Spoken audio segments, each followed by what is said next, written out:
میرا نام محمد ایاز مغل ہے اور آپ کو ہمارے فیس بک، یوٹیوب اور ٹک ٹاک کے پلیٹ فارم اور چینل پر خوش آمدید۔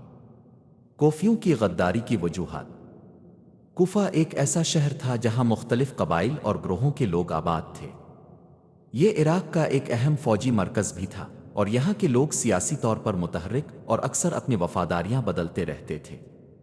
حضرت امیر معاویہ کی وفات کے بعد جب یزید بن معاویہ خلیفہ بنے تو کوفہ کے لوگ بنو امیہ کی حکمرانی سے ناراض تھے اور وہ تبدیلی چاہتے تھے۔ کوفہ کے لوگوں نے امام حسین رضی اللہ عنہ کو بے شمار خطوط بھیجے جن میں ان سے مطالبہ کیا گیا کہ وہ کوفہ آئیں اور ان کی قیادت سنبھالیں۔ ان خطوط میں کوفیوں نے اپنی بھرپور حمایت کا یقین دلایا۔ اسی بنا پر امام حسین رضی اللہ عنہ نے اپنے چچا زاد بھائی مسلم بن عقیل رضی اللہ عنہ کو صورتحال کا جائزہ لینے کے لیے کوفہ بھیجا۔ جب مسلم بن عقیل رضی اللہ عنہ کوفہ پہنچے تو ہزاروں لوگوں نے ان کے ہاتھ پر بیعت کی، لیکن یزید نے کوفہ کے گورنر کو تبدیل کر کے عبید اللہ بن زیاد کو مقرر کیا۔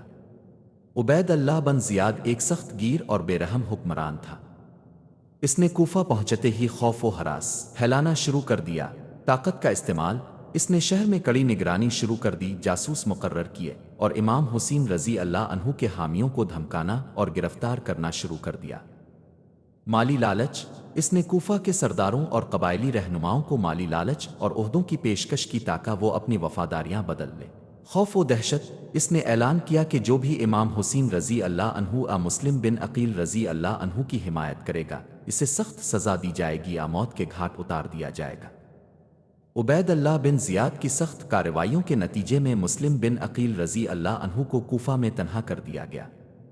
جو لوگ چند دن پہلے ان کے ہاتھ پر بیعت کر رہے تھے وہ خوف اور لالچ کی وجہ سے ان کا ساتھ چھوڑ گئے اور چھپ گئے۔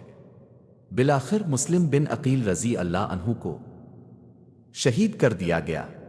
ان کی شہادت کوفیوں کے حوصلے پست کرنے میں فیصلہ کن ثابت ہوئی۔ کوفہ میں قبائلی وفاداریاں بہت مضبوط تھیں۔ اگرچہ بہت سے لوگ امام حسین رضی اللہ عنہ کے حق میں تھے، لیکن عبید اللہ بن زیاد نے قبائلی سرداروں کو اپنی طرف ملا لیا اور ان سرداروں نے اپنے قبائل کو امام حسین رضی اللہ عنہ کی حمایت سے روک دیا۔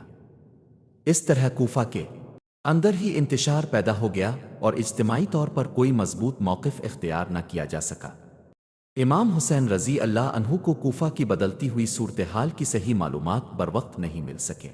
جب تک وہ کربلا پہنچے کوفہ کی صورتحال مکمل طور پر بدل چکی تھی اور وہ لوگ جو پہلے خط لکھ رہے تھے اب عبید اللہ بن زیاد کے خوف سے دب چکے تھے۔